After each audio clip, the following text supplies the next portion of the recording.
श्रीपाद श्री वल्लभ चरितामृत अध्याय 21 श्रीपाद राजम शरणम प्रपत्ति। जय साईराम। श्री दंडी स्वामी का कुकुटेश्वर में आगमन। साधकों के लिए स्थान शुद्धि, भाव शुद्धि आवश्यक। मैं महागुरु की आज्ञा से गुरुचरण के साथ मांचाल गांव के दर्शन के लिए गया। राह में हमें बार बार श्रीपाद प्रभु की लीलाएं याद आ रही थी। आध्यात्म में से संबंधित कई विषयों का मैं गुरुचरण से समझने का प्रयास कर रहा था। उनसे मैंने पूछा, विश्वदानी का अंशयुक्त व्यक्ति मेरे संस्थान में पुजारी बनकर आएगा, ऐसा श्रीपाद प्रभु ने कहा है। वह व्यक्ति अत्यंत भाग्यवान है। वह कौन है, वह कब आएगा? इस पर श्री गुरुचरण मुझसे बोले, भाई शंकर भट्ट, अनेक शताब्दियों के बाद उनके जन्म स्थान पर महासंस्थान होने वाला है, ऐसा श्रीपाद प्रभु ने कहा। उस महासंस्थान में किसी एक महातपस्वी को आना चाहिए, ऐसा प्रभु का संकल्प है। उस महासंकल्प की पूर्ति के लिए ही कम से कम वह महातपस्वी जरूर आएगा। दीर्घ काल के ध्यान, आराधना, पवित्र मंत्रोच्चार एवं श्रद्धा से की हुई पूजा आदि के विधान से यहाँ की भूमि और वायुमंडल अत्यंत शुद्ध हो गए हैं। वहाँ अंतराल और 10 दिशा के भाव तरंग हमेशा के लिए प्रस्फुटित हुए हैं। पवित्र भावयुक्त भक्त वहाँ के स्पंदनों का स्वीकार करते हैं। अपवित्र भक्तों को अपवित्र स्पंदनों का अनुभव होता है। कुछ प्रयास न करने पर भी कुछ स्थानों में वायुमंडल के भाव तरंग प्रबल शक्ति संपन्न होते हैं। वे पुरुषों के चैतन्य को स्पर्श कर अनेक विचित्र पद्धतियों द्वारा उस विशिष्ट स्थान की ओर आकर्षित होते हैं। इसमें आश्चर्यजनक कुछ भी नहीं है। इसी कारण से स्थान शुद्धि होती है और साधक वहाँ रह सकते हैं। भाव शुद्ध साधक के लिए यह संभव है। ऐसे साधकों की ही हमें संगति करनी चाहिए। द्रव्य शुद्धि और अन्न शुद्धि युक्त साधक से ही हमें अन्न या धन स्वीकार करना चाहिए।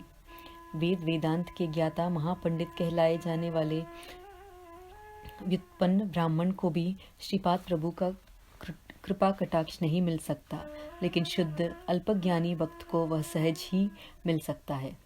मैं प्रौढ़ देश में ओडिशा जगन्नाथपुरी क्षेत्र में व्यापार के लिए गया था। वहाँ मुझे जगन्नाथ की मूर्ति में श्रीपाद प्रभु के दर्शन हुए। मेरे साथ आए हुए 3-4 भक्तों को इष्ट देवता के रूप में दर्शन देकर तत्काल उन्होंने स्वयं के रूप में दर्शन दिया। इन सभी देवताओं के रूप में मैं ही हूँ, ऐसा मौन बोध उन्होंने कराया। दंडी स्वामी का गर्वभंग।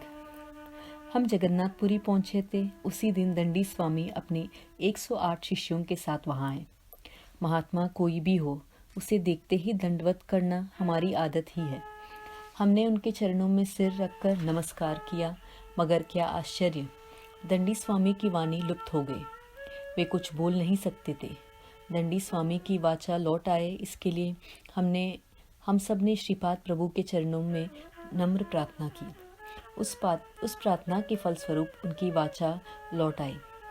दंडी स्वामी के शिष्य श्रीपाद प्रभु के शिष्यों को देखकर कुतर्क से बोले, श्रीपाद क्षुद्र मांत्रिक है और उनके शिष्य भी। उनकी क्षुद्र विद्या से उन्होंने हमारे गुरु की वाचा चली जाए ऐसा किया, लेकिन हमारे गुरु समर्थ है, इसीलिए उनकी वाचा वापस आ गई। वे स्वस्थ हो गए। हमारे गुरु श्रीपाद का सत्य स्वरूप जनता के समक्ष लाएंगे। वे पीटिकापुरम जाकर श्रीपाद श्री वल्लभ के शस्त्र चर्चों में पराभूत कर उनसे विजय पत्र लेकर आएंगे, इसमें कोई शक नहीं। पीटिकापुरम के प्रजाजनों ने दंडी स्वामी के स्वागत के लिए एक महान रथ सजाकर रखा। यह सुनकर हम निरुत्तर हो गए। भक्त जब श्रीपाद प्रभु की शरण में अनन्य भाव से जाते हैं, तब वे संकटों से अपनी अनेक लीलाओं द्वारा उनका रक्षण करते हैं। आश्चर्य यह है कि समस्या भी वे खड़ी करते हैं और समाधान भी वही करते हैं। ऐसी अनेक अंतरमय लीला कर श्रीपाद प्रभु सभी दत्त भक्तों को अपना आभास करा देते हैं। कुछ दिनों बाद दंडी स्वामी ने पीटिकापुरम में प्रवेश किया। मेरे सौभाग्य से उस समय मैं भी वहीं था। श्री बापनाचार्युलु, श्री अप्पल राजू और श्रीपाद प्रभु के विरोधी भी श्री पीटिकापुरम में कम नहीं थे। श्री दंडी स्वामी ने कुकुटेश्वर मंदिर में विविध देवताओं के दर्शन किए। स्वयंभू दत्तात्रेय का भी दर्शन किया। वे बोले, यहाँ स्थित स्वयंभू दत्तात्रेय की महिमा अपार है। उनका अवतार श्रीपाद श्री वल्लभ का अहंकार हरण के लिए ही हुआ है। उस दिन से उन्होंने अपनी संकल्प शक्ति से कुमकुम, विभूति जैसी चीजें निर्माण करना शुरू कर अपने भक्तों को बांटना शुरू की थी। पीटिकापुरम के ब्राह्मणों ने वेद मंत्र के घोष में दंडी स्वामी का स्वागत किया और उन्हें कुकुटेश्वर मंदिर ले गए। गांव में दंडी स्वामी आने की डोंडी पिटवाई। दत्तावतार श्रीपाद प्रभु ने स्वयं दंडी स्वामी की तपस्या जानकर उन्हें साष्टांग नमस्कार किया। श्री बापनाचार्य दंडी स्वामी का दर्शन कर उनकी शरण आए। श्री अप्पल राज शर्मा ने दंडी स्वामी के दर्शन लेकर परंपरा से जिसकी पूजा हो रही थी ऐसी एक काले पत्थर की मूर्ति उन्हें अर्पण की। वेंकटप्पय्या श्रेष्ठी की अध्यक्षता में आर्य वैश्य समिति का एक सम्मेलन हुआ। उसमें एक प्रस्ताव सर्वसम्मति से स्वीकार किया गया कि किसी भी हालत में श्री दंडी स्वामी के आकृतियों को श्रीपाद प्रभु, अप्पलराज शर्मा और बापनाचार्य सहयोग नहीं देंगे। नरसिम्हा वर्मा की अध्यक्षता में हुई क्षत्रिय सभा में भी इसी प्रस्ताव का अनुमोदन हुआ। श्रीपाद प्रभु अपने नाना के घर के औदुंबर के वृक्ष के नीचे विश्राम कर रहे थे। दिव्य कांति की छटा फैलाने वाले श्रीपाद प्रभु को देखकर श्रेष्ठी का गला भर आया। उनकी आंखों से कुछ आंसू लुढ़क गए। बापनाचार्य, अप्पलराज और श्रेष्ठी श्रीपाद प्रभु के मुखारविंद का अवलोकन करते हुए उनके करीब ही बैठे थे। बालकृष्ण के समान दिखने वाले प्रभु को भूख लगी थी। उनकी नानी राजमांबा श्रीपाद प्रभु के लिए चांदी के कटोरे में दही भात लेकर आई। श्रीपाद प्रभु ने वह बड़े आनंद से खाया। दही भात खाने के बाद वे अपने नाना से बोले कि नाना जी, वेद घोष कीजिए। बापनाचार्य ने वेद घोष शुरू किया। उनके साथ अप्पलराज और स्वयं श्रीपाद प्रभु भी वेद घोष कर रहे थे। श्रेष्ठी और वर्मा भी आनंद से वेद पाठ करने लगे। वहाँ का वातावरण इस वेद घोष से ऋषियों के आश्रम जैसे पवित्र हो गया। इसी समय कुकुटेश्वर के मंदिर में एक आश्चर्य हुआ। स्वयंभू दत्तात्रेय के मुख पर दही भात के दाने दिखने लगे। पुजारी ने 2-4 बार विग्रह का मुंह पोंछा, लेकिन वह बार बार दिखने लगे थे। श्रीपाद प्रभु की यह लीला अद्भुत थी। दंडी स्वामी अपने शिष्यों के साथ वेदघोष करते हुए पीटिकापुरम से जाने के लिए निकले। वे सब एक के पीछे एक कदम रखते हुए चल रहे थे। उन्हें वहाँ की भूमि बढ़ती हुई दिखाई दे रही थी। बहुत देर तक चलते रहे, मगर वे जहाँ से निकले थे वहीं थे। इस तरह इस विचित्र क्रिया में काफ़ी समय बीत गया। यह देखकर सभी अचरज कर रहे थे। तभी दंडी स्वामी के हाथ का दंड टूटकर 2 टुकड़े हो गए, लेकिन दंडी स्वामी को ऐसा लगा कि उन्हीं के 2 टुकड़े हो गए। पीटिकापुरम के ब्राह्मणों को यह घटना भयकारी लगी। अब तक के अनुभव से दंडी स्वामी समझ गए कि श्रीपाद प्रभु उनसे कई गुना अधिक समर्थ है। उन्हें आभास हो गया कि उनका विरोध करने से अनर्थ होना निश्चित है। ऐसी परिस्थिति में अपने गांव जाने की उन्हें चिंता लग गई। मोहनाश यानी कि मोक्ष। पीटिकापुरम में अब्बन्ना नाम का गृहस्थ रहा करता था। वह सपेरा था। वह बापनाचार्य के घर आया। श्रीपाद प्रभु ने कुछ देर के लिए वेद घोष रुकवाया। अब्बन्ना को भरपेट भोजन दिया। भोजन के बाद उससे कहा, 1 लोटा पानी लेकर कुकुटेश्वर मंदिर में जाओ। दत्त प्रभु के एक अवतार की जिन्होंने अकारण निंदा की, ऐसे महापापी लोग कुकुटेश्वर मंदिर में हैं। उन्हें मरने के बाद पिशाच योनि मिलेगी, ऐसा भविष्य चित्रगुप्त ने कर रखा है। उनके पापों का परिमार्जन कैसे होगा, इस संबंध में मैंने चित्रगुप्त से वार्ता की है और उसका उपाय निकाला है। भूमाता ने भी ऐसा ही अनुरोध किया है। तुम वहां जाकर भूमाता को शांत रहने का मेरा संदेश कहना। दर्शन के लिए उत्सुक भक्तों को तुम्हारी अनुमति लेनी होगी। तुम उन पर इस जल को छिड़को। मेरी पहले की आज्ञा के अनुसार तुम मादिगा सुब्बैया के घर जाकर दही भात का महाप्रसाद सभी को दो। अब्बैया सुब्बैया उधर ही गए। वे सबको लेकर बापनाचार्य के घर आएंगे। श्रीपाद प्रभु उग्र स्वरूप में आगे बोले, ओ दंडी स्वामी, एक महान तपस्वी होकर भी कितना अहंकार किया। तुम तुम जिनकी दत्त स्वरूप में आराधना करते हो वे श्रीपाद श्री वल्लभ का रूप लेकर भक्तों के लिए अवतरित हुए हैं। उन्हें ना पहचानने वाले तुम महामूर्ख हो। तुम्हारे शिष्य भी तुम्हारी ही तरह मूर्ख है। पीटिकापुरम के तुम्हारे नए शिष्य अज्ञानी हैं। तुम हमारा क्या बिगाड़ सकते हो? सारी सृष्टि का शासन करने वाली एकमेव सत्ता के आगे तुम्हारी अस्तित्व ही क्या है? तुम्हारा सामर्थ्य कितना है? देव दूषण जैसा महापाप करने की वजह से तुम्हें अनेक शत्रुओं तक पिशाच योनि में रहना होगा, ऐसा निर्णय चित्रगुप्त ने लिया है। केवल अपनी अव्याज करुणा के कारण उसे मैंने निरस्त कर दिया है। मानव जन्म मिलने पर तुम सबसे नीच जाति में अपना जीवन बिताओगे, ऐसा आदेश मैंने दिया है। तुम्हारे पापों का परिहार करने के लिए मैं किंचित दंड कर रहा हूँ। मैं श्रीपाद श्री वल्लभ स्वरूप महाअग्नि जैसा हूँ। अग्नि से खेलोगे तो बड़ा दोष होगा। मैं और मेरी माया अभिन्न है, यह जानते हुए भी मोक्ष क्या है ऐसा विचार करते हो। सच तो यही है कि मोह का क्षय ही मोक्ष है। कोई भी जीव जो मेरे सच्चिदानंद स्वरूप का आनंद अनुभव करता है, उसकी योग्यता देखकर ही मैं उसे अनुग्रहित करता हूँ। दिव्यानंद परवश्य ऐसा मेरे पूर्व स्वरूप में, अतीत सुख स्वरूप में जिन्हें रहने की इच्छा है, ऐसे जीवों को मैं तुरंत ही स्थिति देता हूँ। मेरी दृष्टि में निर्गुण निराकार, सगुण साकार, मोक्ष और बंधन ऐसा भेद नहीं होता। हर क्षण असंख्य नए लोकों की सृष्टि, स्थिति और लय में मैं व्यस्त रहता हूँ। जीवों की उन्नत स्थिति या उन्नत आनंद की भूमिका के लिए कुछ भी परिमिति या सीमा नहीं है। मरणोपरांत मेरे स्वरूप में लीन होने के इच्छुक साधकों को मेरे पास अवश्य आना चाहिए। वे कब तक उस स्थिति में रह पाएंगे, उन्हें किस लोक में पुनर्जन्म लेना चाहिए, यह सब मैं अपने संकल्प के अनुसार निश्चित करूंगा। संपूर्ण विश्व के नाटक का सूत्रधार मुझको अभी तुम अपने सामने साकार रूप में देख रहे हो। इस अवस्था के बिना भी और निर्गुण निराकार अवस्था में भी मैं तुम्हें हमेशा देखूंगा। यह समझाने के लिए मैंने साकार रूप लिया है। उस महा उन्नत स्थिति से तुम लोगों के लिए मैं नीचे उतर कर आया हूँ। महायोगी को योग शक्ति का उपयोग लोक कल्याण, लोक रक्षण के लिए करना चाहिए। लोक यानी केवल यह भूलोक नहीं, निम्न स्थिति के असहाय जीवों की सहायता करना मानवीय धर्म है। धर्म मार्ग, कर्म मार्ग, योग मार्ग, भक्ति मार्ग और ज्ञान मार्ग, इनका ज्ञान देने के लिए ही मैं अवतरित हुआ हूँ। मैं सभी धर्मों के मूल का एकमेव सत्य, सभी धर्मों का मूल एकमेव धर्म और सभी कारणों का एकमेव कारण हूँ। मेरे संकल्प के बिना इस सृष्टि में कुछ भी घटित नहीं होता। जिसमें मैं नहीं हूँ, ऐसा कुछ भी इस सृष्टि में नहीं है। मैं हूँ इसीलिए तुम हो, यह सृष्टि है। इससे अन्य सत्य तुम्हें मैं क्या समझाऊं?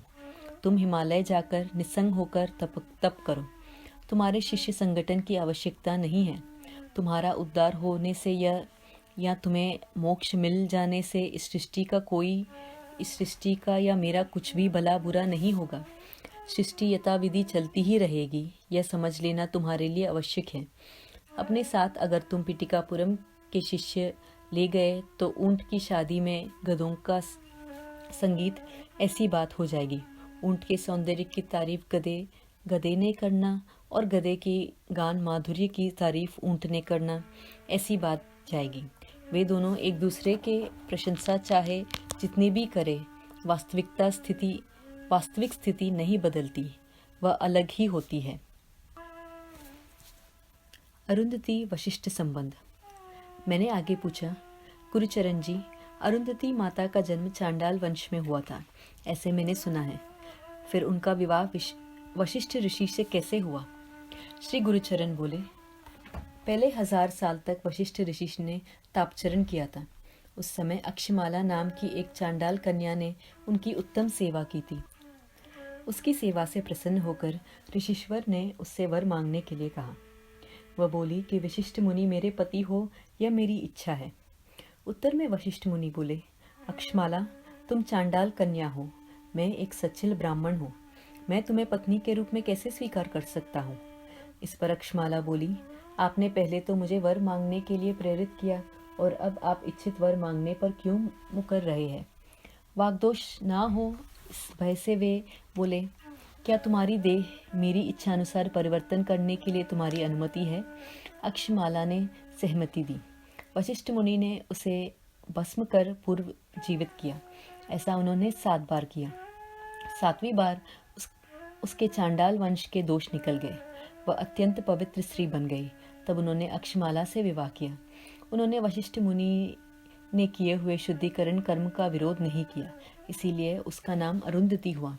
इसी नाम से वह प्रसिद्ध हुई। यह कथा वशिष्ठ गोत्र के श्री नरसिंह वर्मा को श्रीपाद प्रभु ने बताई। शूद्र जाति में जन्म लेकर ब्राह्मणों के कर्म करने वाला 7वें जन्म में उपनयन के बाद ब्राह्मण पद को प्राप्त होता है। उसे ब्राह्मण कुल में स्वीकार कर लिया जाता है। उस काल में चतुर्वर्णन का विभाजन कर्मों के अनुसार होता है। यह समाज के लिए हितावह योजना थी, लेकिन कुछ काल बाद विभाजन की यह पद्धति व्यक्ति के कर्म पर आधारित न होकर जन्मधारित हो गई। पूर्व काल में ब्राह्मण कुल में जन्म लेकर भी अगर कोई व्यापार करता था तो वह वैश्य वर्ण के योग्य हो जाया करता था। इसी प्रकार कोई क्षत्रिय सात्विक वृत्ति का हो और उसे ब्राह्मण कर्म में अधिक आनंद होता हो तो वह ब्राह्मण पद के योग्य हो जाता था। श्री दत्त प्रभु पर विश्वास करने वाले साधकों को वे उन्नत स्थिति में रखकर उनकी योग्यता के आधार पर शिष्यत्व दिया करते थे। उनके भक्त किसी भी कुल या किसी भी परिस्थिति में हो, फिर भी सुखी जीवन के लिए आवश्यक आयु, आरोग्य, ऐश्वर्य श्री दत्त गुरु अपने शिष्यों को दिया करते हैं। जन्म जन्मांतर के कर्म बंधन तोड़कर उन्हें उन्नत स्थिति में रखना, यह श्रीपाद प्रभु की सहज लीला है। दत्त भक्तों को स्वामी का अभय वरदान। हम श्रीपाद प्रभु की महिमा विशेष रूप से समझ लेने के लिए मांचाल ग्राम पहुंचे। मांचाल की ग्राम देवता ने दर्शन देकर हमें धन्य किया। उन्होंने हमें अपने दिव्य हस्तों से प्रसाद दिया। वह ग्राम देवी बोली, पूर्व काल में प्रहलाद को गुरुबोध जिन्होंने दिया, वही श्री दत्तात्रेय भूलोक में श्रीपाद श्री वल्लभ रूप में अवतरित हुए हैं। श्रीपाद प्रभु का संकल्प अनाकलनीय होता है। आने वाली शताब्दी में प्रहलाद के सार्वभौम गुरु का अवतार होगा। यह प्रदेश मंत्रालय नाम से प्रसिद्ध होगा। यह बात श्रीपाद प्रभु ने मुझसे स्वयं कही थी। तुम्हारा सब कुछ मंगल हो। ऐसा कहते कहते ही वह अपने पूर्व रूप में आई। हमारे वहाँ से निकलते समय वहाँ कृष्णदास नाम का व्यापारी आया। मांचाल की ग्राम देवता ने भी उसे प्रसाद दिया। फूलों की एक माला भी दी। हम तीनों अर्थात गुरुचरण, कृष्णदास और शंकर भट्ट कुरुनगड्डी जाने के लिए चल पड़े। सभी दत्त भक्तों का कुल एक ही होता है। उन्हें किसी भी कुल का सदस्य प्रसाद दे, वे बड़े प्रेम से स्वीकार करते हैं। हमारे साथ कृष्णदास के आने से नया उत्साह आ गया। बातों बातों में एक प्रसंग के अनुसार कृष्णदास बोले, यज्ञादि कर्मों के लिए दी जाने वाली दक्षिणा 16, 116 और 1016 ऐसी होनी चाहिए। यह संख्या श्रीपाद प्रभु ने बताई हुई 2498 संख्या जैसी ही है। जिस प्रकार परमात्मा से इस जगत की निर्मित होती है, उसी प्रकार से पुत्र की पिता से होती है। दूल्हा विवाह के समय अग्निदेवता से प्रार्थना किया करता था कि हे अग्निदेव, मुझे इस वधू से 10 पुत्र हो। 10 कन्या पुत्र होने के बाद उसने अपनी पत्नी को माता के स्वरूप में देखना चाहिए, ऐसा शास्त्र वचन है। कृष्णदास और बोले, पूर्ण इस शब्द का अर्थ निर्गुण है, इसलिए वह रुद्र रूप माना जाता है। इस समस्त विश्व का लय हो जाने के बाद जो बचेगा वह शून्य ही होता है। इस महाशून्य में ही सबका लय होता है। विष्णु स्वरूप यानी अनंत धर्म तत्व। सृष्टि के स्थिति स्वभाव के लिए अनंत तत्व आवश्यक है। श्रीपाद प्रभु का 16 कला पूर्णत्व। गुरुचरण बोले, अरे शंकर भट्ट, किसी भी वस्तु के असंख्य हिस्से किए जाए तो हर एक टुकड़ा शून्य के आकार जैसा हो जाता है। ऐसे अनेक शून्य एक साथ आ जाए तो उसे एक सीमित आकार आ जाता है। इसी कारण से शिव और केशव अभिन्न हैं। पंचभूतात्मक यह सृष्टि विष्णु स्वरूप ही है। दक्ष यज्ञ का विध्वंस करने वाले वीरभद्र से श्री विष्णु ने कहा, मूल प्रकृति और ईश्वर के निमित्त से पार्वती माता, राक्षसों के युद्ध करने वाली दुर्गा माता और कोपावस्था की कालिका माता, यह सब मेरे ही रूप हैं। श्रीपाद प्रभु को 16 कला संपन्न कहने का उद्देश्य भी यही है। 16 साल की आयु में श्रीपाद प्रभु पीटिकापुरम छोड़कर चले गए। वे स्वयं ब्रह्मा, विष्णु और रुद्र का स्वरूप है, इसीलिए उन्होंने 16 कलाओं से परिपूर्ण माना जाता है। सावित्री काटक यज्ञ का फल ही श्रीपाद प्रभु का अवतार। सकल जनों की बुद्धि को प्रेरित करने वाली और सभी के मंडल के मध्य में जो दिव्य तेज है, वही गायत्री माता है। उनके 24 प्रतीक हैं। 9 यह संख्या ब्रह्म के स्वरूप का प्रतीक है।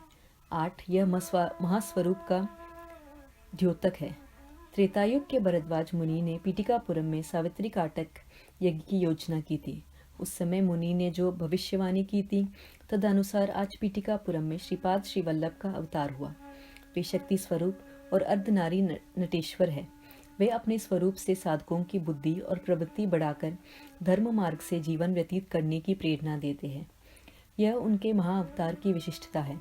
उनके उपदेशों और लीलाओं का व्याकरण अनाकलनीय है।